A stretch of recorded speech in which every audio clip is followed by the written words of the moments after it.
2026-এর নির্বাচন তৃণমূলের বিসর্জন, এখন এই প্রশ্নটা ট্রেন্ডিং প্রশ্ন হয়ে উঠেছে গোটা বাংলা জুড়ে।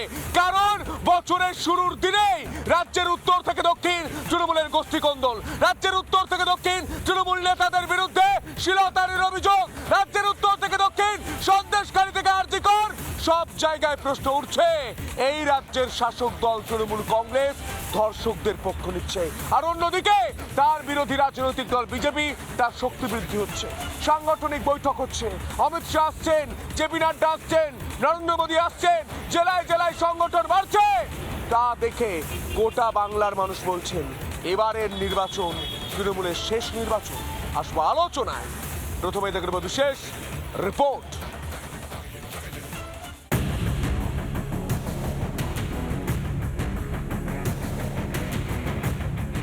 প্রতিষ্ঠা দিবসেও তৃণমূলের ঘরে অশান্তি। বীরভূমের দুবরাজপুরে দলীয় পতাকা তোলা নিয়ে কোন্দল, দফায় দফায় উত্তেজনা। তৃণমূলের পঞ্চায়েত সদস্য শেখ হেরাস্তুল্লাহর বিরুদ্ধে দলের পতাকা ছেঁড়ার অভিযোগ উঠল। হেরাস্তুল্লাহকে পার্টি অফিসে আটকে রাখেন তার বিরোধী গোষ্ঠী উপপ্রধান শেখ সাবুর আলীর অনুগামীরা। শেষমেশ শেখ হেরাস্তুল্লাহকে উদ্ধার করে পুলিশ। পতাকাটা নামিয়ে দেয়, কারোর সঙ্গে আলোচনা না করে। ব্যক্তিটা কি? ব্যক্তি সে উজ্জ্বল, কে আছে? হেরাস্তুল্লাহ, পঞ্চায়েতের একজন মেম্বার। তো আমরা এসে দেখি পতাকা পড়ে রয়েছে, ছেঁড়া হয়েছে, সে পতাকা একটা নতুন পতাকা নামার চেষ্টা করি। আমি মনে হয় এটা কেন করলি, তুমি এটা পতাকা নামানো তুমি কে? তোমার যদি মনে হয় যে আমরা একটা পতাকা তুলবো, তুমি আলোচনা করতে পারো, আসতে পারবে। দড়িটা খুলে গিয়েছিল, খুলে যাওয়ার জন্য পতাকাটা হালকা নেমে গিয়েছিল। সেই নেমে যাওয়ার জন্য ওই পতাকাটা চেঞ্জ করার জন্য আমি আর একটা বড় পতাকা ফ্ল্যাগ এনেছি, সেই ফ্ল্যাগটা ওইখানে টাঙার জন্য আমি ওই পতাকাটাকে চেঞ্জ করছিলাম। সেটাকে ওরা এসে দুষ্কৃতিভাবে জোর জবরদস্তি করে এসে আমার সাথে অশান্তি করে, ঠেলাঠেলি করে এবং আমাকে পার্টি অফিসার ওইখানে আটকে রাখে।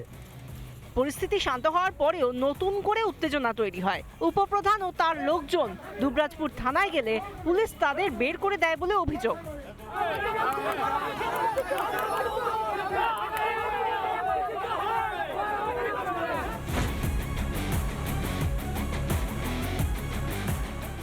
আসল ব্যাপার এই পতাকা উত্তোলনের বিষয়টা বড় কথা নয়, কাটমানি নেওয়ার ব্যাটন কার হাতে থাকবে এই নিয়ে ওদের ঝামেলা।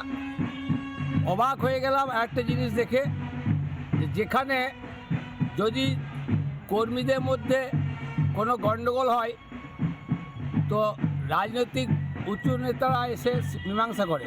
আমরা দেখলাম পুলিশ এসে মীমাংসা করে পতাকা উত্তোলন করলো। নিজেদের মধ্যে একটা পতাকা তোলাকে কেন্দ্র করে একটা সামান্য গণ্ডগোল হয়েছিল, সেটা আমরা উভয় পক্ষে বসে ঠিক করি। এটা গোষ্ঠীদ্বন্দ্ব নয়, গোষ্ঠীদের এখানে কী আছে? এখানে কোনো গোষ্ঠীদ্বন্দ্বের ব্যাপারই নেই, কোনো গোষ্ঠীদ্বন্দ্ব নেই, পুরোটাই হেতমপুর পঞ্চায়েতের এবং অঞ্চলের ব্যাপার। শুধু দুবরাজপুরেই নয়, সিউড়িতেও দলের প্রতিষ্ঠা দিবসে পতাকা তোলাকে কেন্দ্র করে তৃণমূলের গোলমাল। অনুব্রত মণ্ডল বনাম কাজল শেখ গোষ্ঠীর মারামারি।